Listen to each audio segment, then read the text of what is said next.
of the tragic Air India plane that crashed in Ahmedabad. But really, is the preliminary report something that can be believed? Is there a lot more to it? To talk about this, we have Mike Andrews, an attorney for the families of more than 100 victims, who's joining us for his understanding of the events as they've transpired. Mr. Andrews, thank you so much for speaking to us here at Times Now. As a lawyer representing the families of the Air India crash victims, could you start by sharing what motivated you to take on this case and what your primary goals are in terms of seeking justice and accountability? Sure, and thank you for having me. Our motivation is simply answers, transparency, and accountability.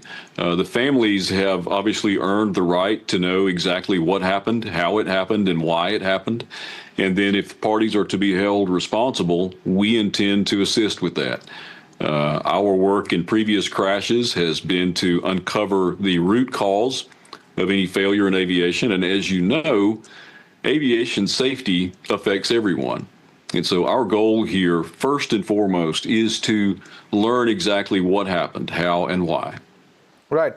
Some experts have pointed to the sequence of the fuel cutoff switches and the cockpit audio to suggest that the crash may have stemmed from deliberate actions taken in the cockpit, potentially even suicide. But you are rejecting any such insinuation that's coming out of the AIB report. Tell us why. Well, you know, we've said pretty consistently that anyone who would seek to automatically blame the pilots is without full information is simply conjecture and speculation. Obviously, very small decontextualized excerpts of flight data were released in the initial report.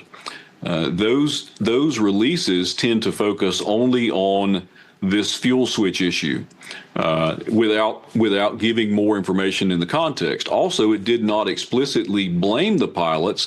It was just released in conjunction with other comments that were made that were apparently leaked in the United States regarding a conversation in the cockpit of why did you turn off or why did you switch off? And the other pilot responding, I did not. Those two comments and pieces of data are taken out of context and need the full amount of data in order to understand exactly what's happening there. We know that there are other potential issues here with this aircraft that could be at fault.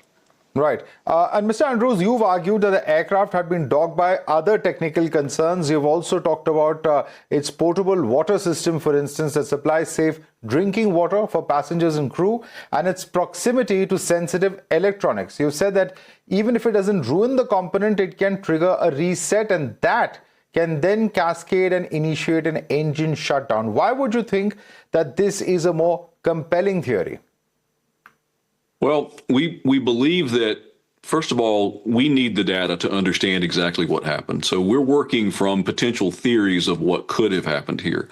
Knowing the bits and pieces of information that we do have from both the preliminary report as well as comments by the survivor regarding lights flickering on and off just prior to the crash.